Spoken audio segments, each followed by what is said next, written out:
got Jeff on the line? Okay. Nobody's called in since I did that. Okay. Maybe he's just listening to the music. Jeff, are you there? Who's got the least amount of experience? No, if he's there, I can't figure this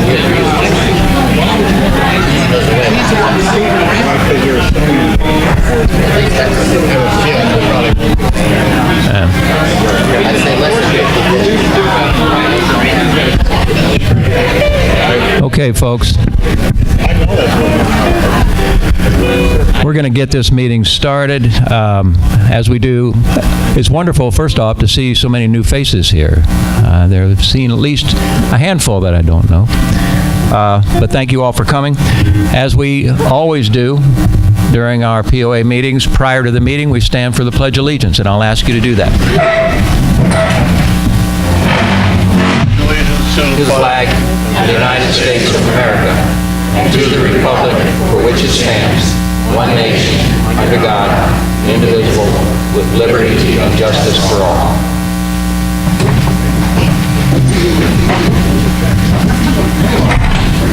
And before we call this to order, I'd like to mention that Gordon Millar passed away November 2nd of this year. Gordon was a instrumental board member and president on some of the very first boards that were elected in place here in Spruce Creek, and we owe him a debt of gratitude for a lot of the documentation that he wrote for our CNRs and our declarations. So we mourn that passing. He was buried at the Spruce Creek Cemetery, and I think that happened just last week. So, okay, we're going to call this meeting to order. Bessie, has this meeting been properly noticed? Yes, sir. We have the meeting minutes from last week or last month. Anyone have any exclusions or changes or omissions or additions? If that be the case, everyone has a chance to review that, then I'll make a motion we accept the meeting minutes. Second. All in favor? Any opposed? Thank you very much. Open forum. Do we have the sheet going around, Bonnie? Ah, yes. Also, as a reminder, this meeting is being videotaped and recorded. And so for those of you who don't come to POA meetings very often, why, here's your chance to stand up and be recognized, because the POA meeting is also on our website. So you can log into our website and you'll be able to see all the activities in real time.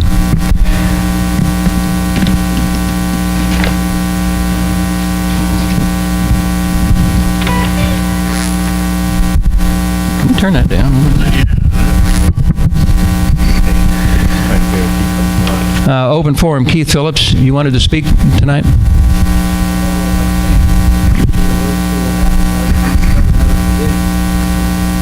Okay. Let's ask this. What topic do you have?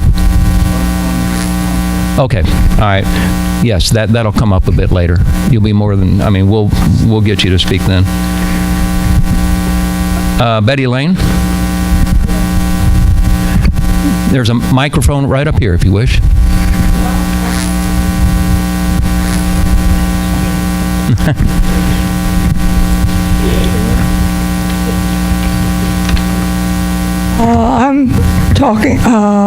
I wanted to complain about the fact that I live on Earhart Court and I don't have, my sign is invisible because the stop sign covers it up.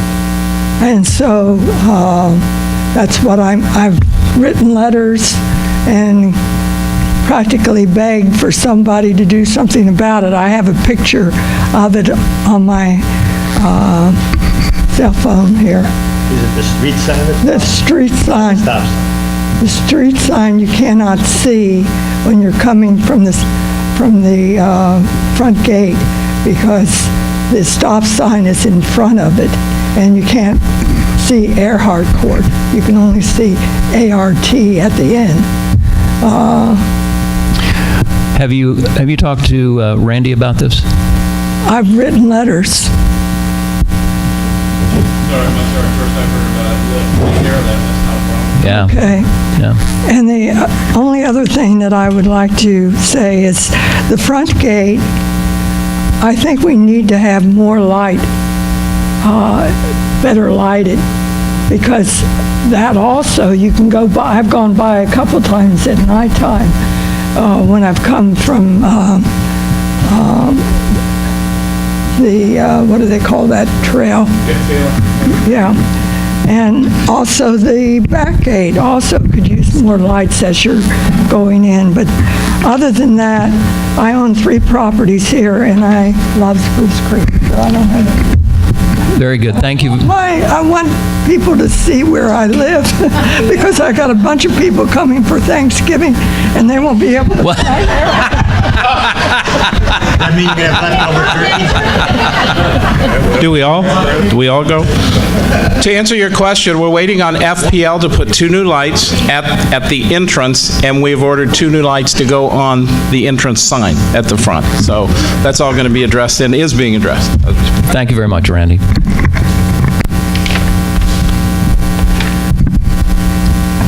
Okay, we're going to move on then to reports. I do not have one. Mike? Dennis? No. John? Jack, rather?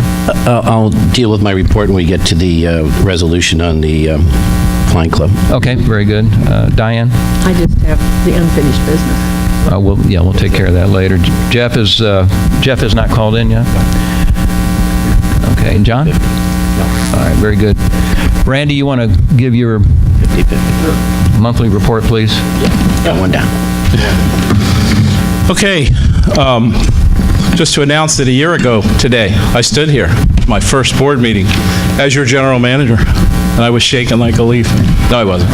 I'm not at all. We're not. I wasn't, no, I know. But I've had a ball my first year, and I want to thank you all for being nice to me, most of you all that have been nice to me. I've had a ball. It was a great year, and I look forward to next year and the year after that, hopefully, if Paul will put up with me. And this board. The board's been great. Super people. Yeah, I'm sure. Probably is, you know. Anyway, quick update from me. I know there's several things on the agenda. On the legal issue behind us over here, 2629 Slow Flight Drive. The latest update on that is Mr. Chase did refile. You'll recall we filed for a dismissal, and we got it. Now, he has refiled against us and against Paytas Homes. We asked for a bunch of information. We were denied that information, so we have now refiled to dismiss all charges, as has Paytas. So I'll keep you updated on that as it moves forward. We had another legal matter. First part of October, we received a certified letter from a legal firm by the name of HOA Lawyers, and they represent Adam Bryan, who wants to put on a standing seam multi-rib metal roof, which is not allowed in our association. You'll recall at our board meeting on April the 9th, the board passed a motion to only allow metal, slate, shingle metal, whole bunch of metal words, metal, granite, metal, shaker, Kessel, iron, rustic shingle, basically metal roofs with a design. So, at any rate, our Legal and Bylaws Committee reviewed the mediation request from that attorney, made their recommendations. We did send a letter back to the law firm informing them that we're going to stand by our association rules, and we'll see where that goes. So, that's the latest on that. You've probably seen just an update on the paving of Victor on the other side of the runway there. They are there. They were going to pave it today. I didn't get over there after it rained. Anybody you've been over there, Joe? Huh? That didn't happen? Yeah. But they plan to finish it this week, is what they told me. So hopefully we'll get that done.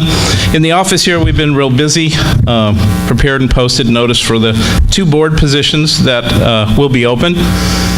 On the 28th of January, we'll have our annual meeting on election, and there we will elect 2 new board members, Diane and Jack. Odd they're sitting here together, but their terms end. They have both completed paperwork to run again, so if you want to beat them, come on, good people. So, at any rate, you can run as well. Come by, fill out the paperwork, give it to us. Ladies in the office have completed all of the billings. They go out tomorrow morning, so you will get that in the mail in the next week or so. Again, due by the 31st. We have the 10-day grace period. If it's postmarked by the 10th of January, you'll slide in under the wire. If not, penalties and interest. We've completed the annual package to be mailed out for the annual meeting and election. That'll be held January the 28th. That'll be going out as soon as the 28th of November gets here, because that's 60 days prior to the annual election. We have to give you that long to see if you want to run for the board. So as soon as the 28th of November gets here, off to the printing company and then out in the mail. So you'll get that. And again, I've been working closely, a lot of time spent this month with Public Works as we continue working on just a jillion projects and drainage and the back gate. Diane is going to give us an update on all of that here shortly, so I won't take her thunder. But I keep saying this about Diane because I work with her the closest.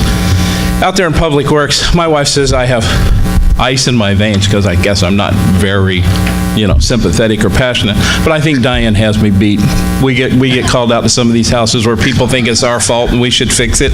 And she just says, no, that's your expense. Thank you. Goodbye. We get in the golf cart and drive off. You know what I'm saying? But Public Works is a huge job. And she does a good job. All right. That's all I got. Thank you. Thank you, Randy. Yeah, Diane is a force to be reckoned with, that's for sure. Unfinished business.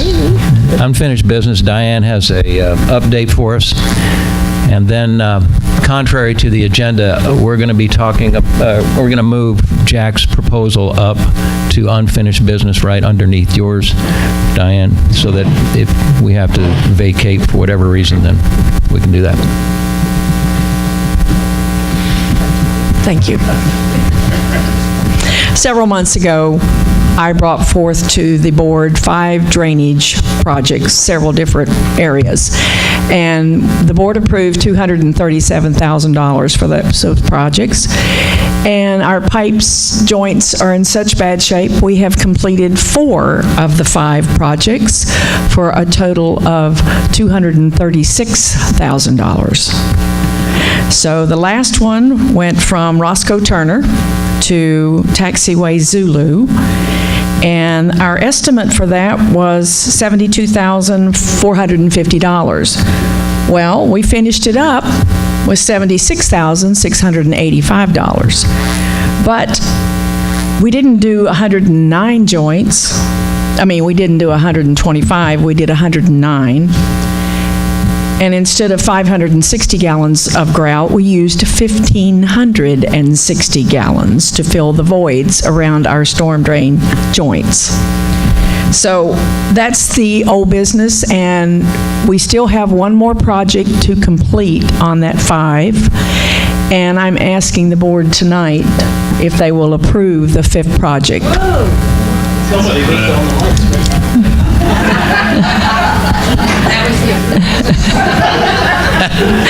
Don't lean on the lights.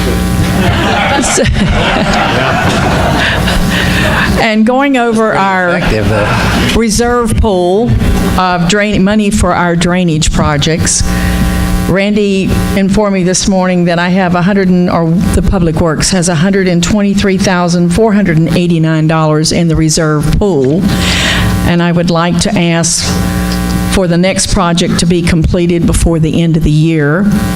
The estimate was $32,000, and this is in Glen Eagles, God help us. I think every joint in that whole sub-association has had to be sealed.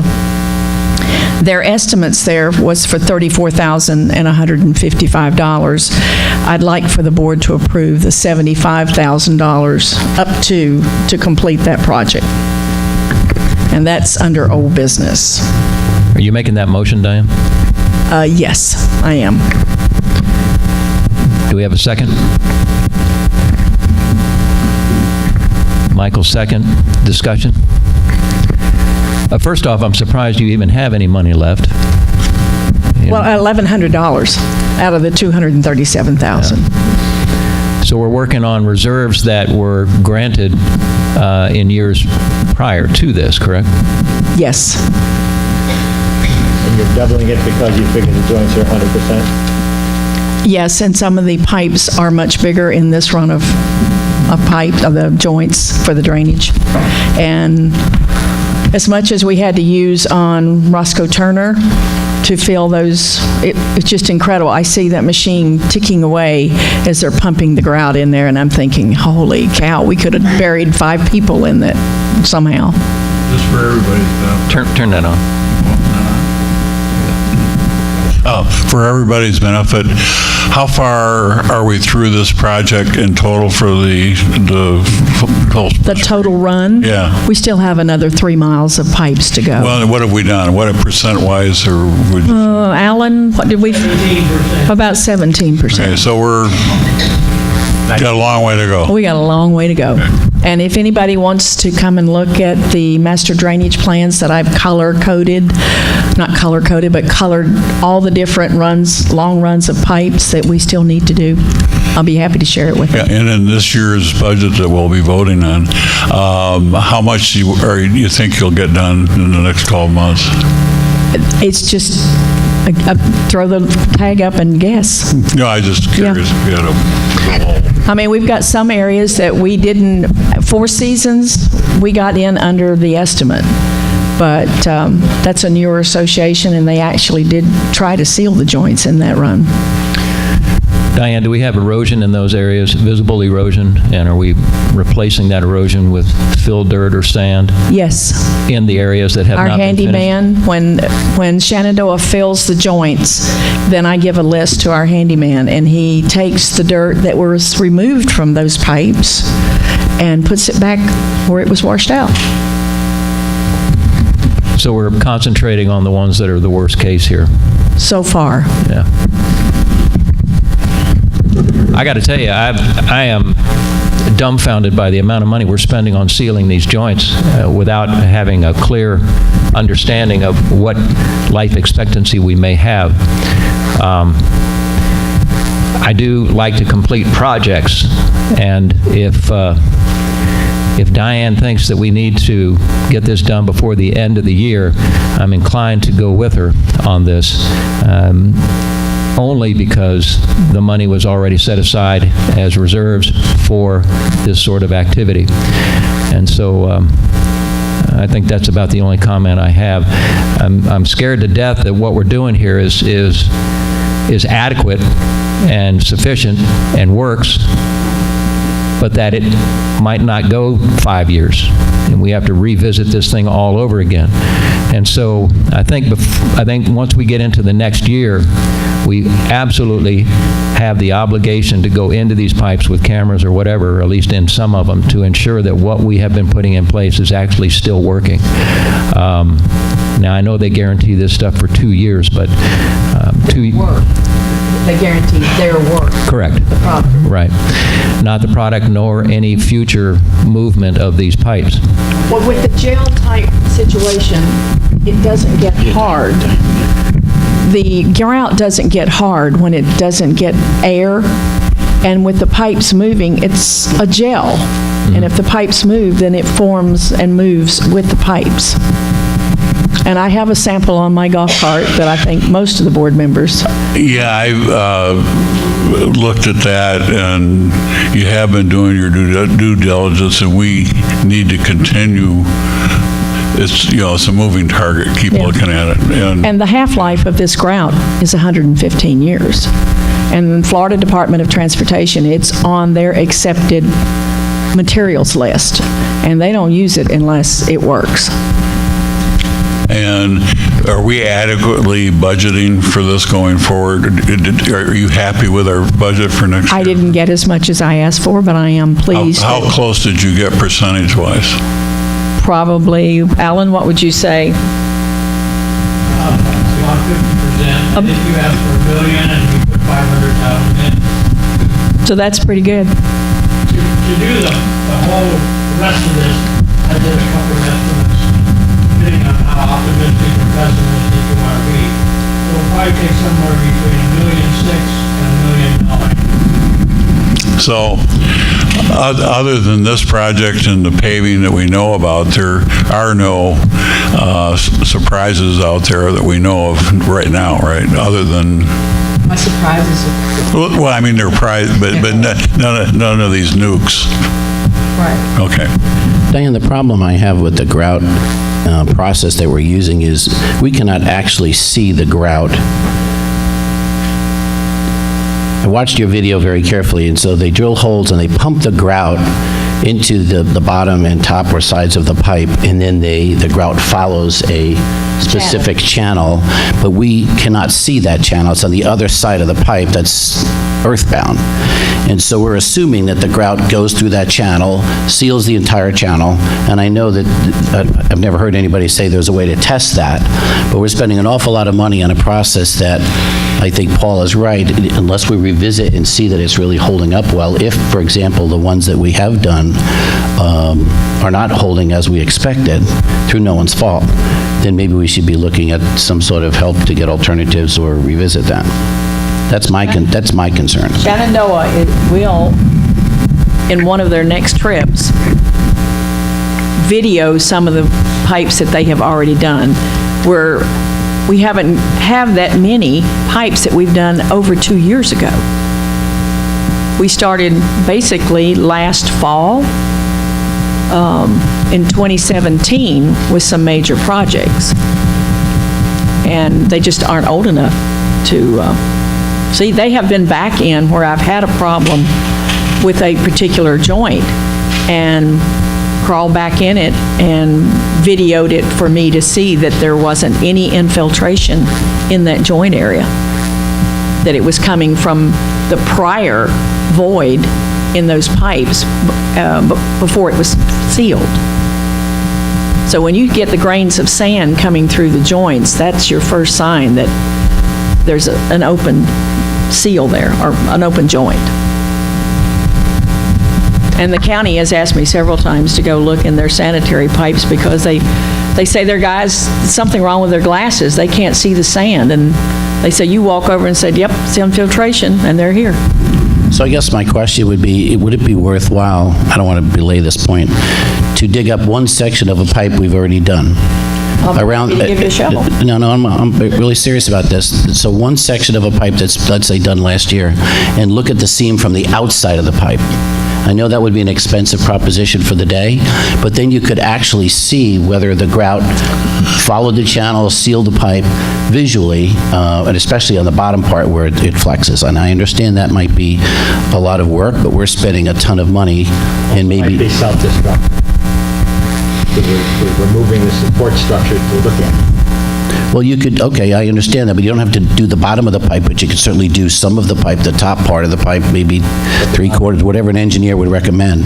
It just bothers me that we can't see the actual grout process on the other side of the pipe. That's Well, the most important part about this is whether the joint is leaking or not. And if it's not leaking water and it's not leaking sand, then a visual on the inside, I would think, would be sufficient. Whatever is on the outside is really of no significance in that, as far as I am concerned, if they had voids there and they filled it up with this grout, what you're going to do is take the dirt out and you're going to see a whole bunch of grout, maybe a whole bunch on one side and maybe not much on the other. But the effectiveness of the seal is the only thing that really matters. All that matters. And so I'm inclined to finish the project. I'm disappointed that it is over budget, but I don't think that we can blame Diane or her group for any of that. I mean, the joints are whatever the joints are. If the money is in there in reserve and it was there for this sort of activity, it's not like we can't finish the job. Right. So. Let's see, any other comments? We have, yes, sir, you want to come up here and speak, or? Can they provide a before and after video, perhaps, of the section that they're doing, so that you can actually see? I think you have that, don't you, Diane? I have the video of every inch of the pipes that they have videotaped. They clean them, they video them, and then our little guy goes in and manually fills them up, and I can stand at the end of the truck and watch the video while he's in there working. I wouldn't go in there. Diane was kind enough to share those videos with us during one of the meetings or after one of the meetings we have, and it's a process, that's for sure, and it's nothing that anybody in here would want to do, quite frankly. But it does work. It does what it should do. Diane, it's true also that a lot of it goes back to the original installation of these pipes, correct? That's correct. And so when they were an old community, however, they weren't installed properly in the first place, and now we're getting sinkholes, and that's why we're doing all this. That's correct. We have a motion and a second. Is there any other discussion? All in favor of Diane's motion? Aye. Any opposed? Thank you. At this time, we're going to move, Jack, we're going to move you up under unfinished business, if you're okay with that. Yeah. Okay.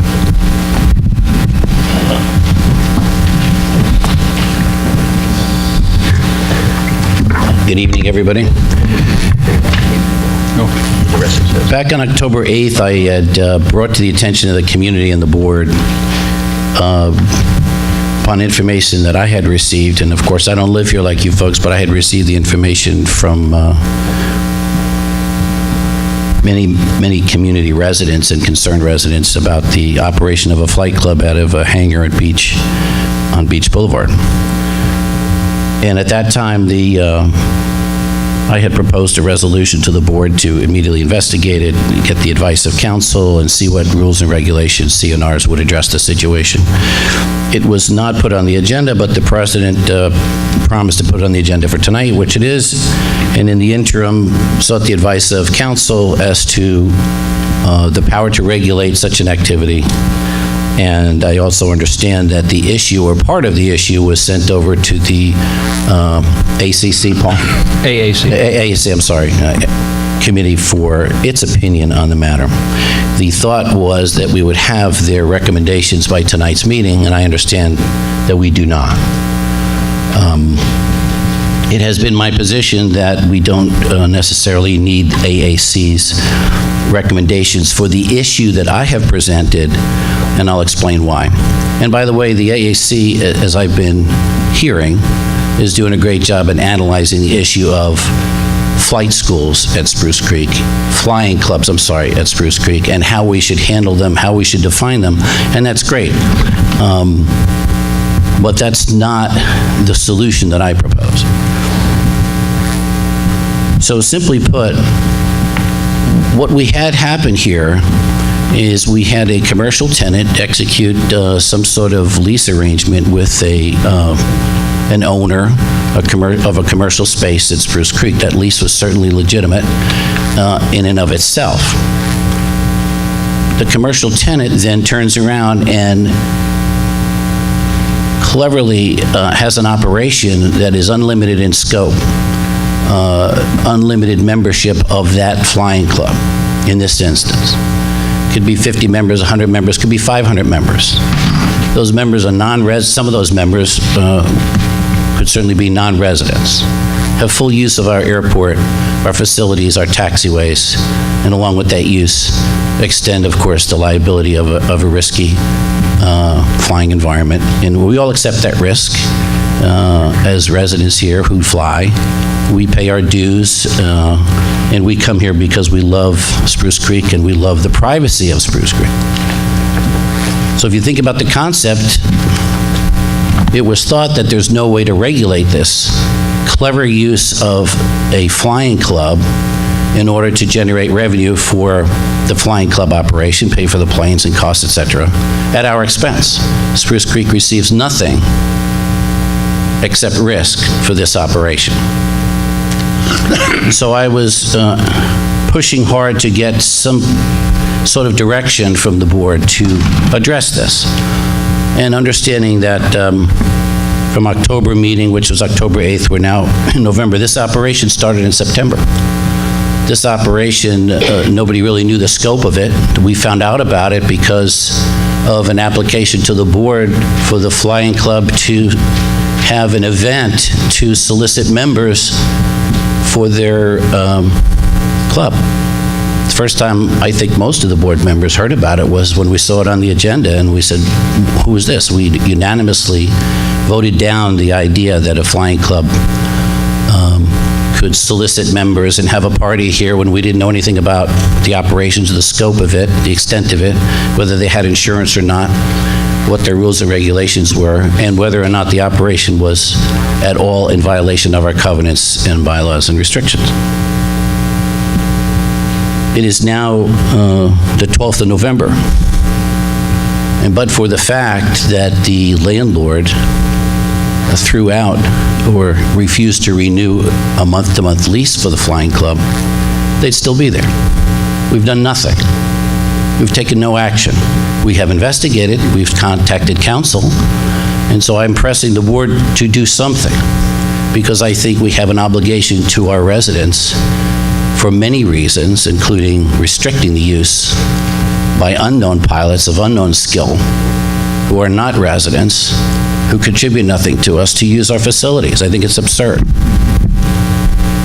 Secondly, to develop some sort of protocol or regulations concerning that. So we started to research this issue and found out that back in 1991, our forefathers, if you will, did a lot of research on this issue and adopted definitions and rules and regulations which are part of our existing covenants and restrictions. And they are part of our covenants and restrictions, notwithstanding the fact that they were adopted in 1991, because each time our articles and bylaws were amended, we incorporated the previous set of rules, regulations, covenants, and restrictions. And if anybody doubts that fact, just read the Travolta case, where the judge goes to great lengths to describe the creation of the Spruce Creek and how all the covenants and restrictions from the early founders are incorporated down into our current set of rules and regulations. The judge in the Stanley case did the same thing. So it's clear that these covenant restrictions that I have cited and incorporated into a background history in the resolution I proposed are still in existence and in fact extremely helpful to the cause. So what we tried to do, and we spent approximately 20 hours of research on this, is to not look at this issue from a flying club perspective. This is not a flying club issue. It's an issue that requires us to act to preclude non-resident pilots from using our airport. How they use it, whether it's through the guise of a flying club, whether it's through the guise of an art club or a country club. Suppose the country club bought an airplane. The country club has resident members and non-resident members. Suppose they offered that airplane for use of non-resident members. So attacking it from the front door, if you will, of the flying club definition that the AAC is doing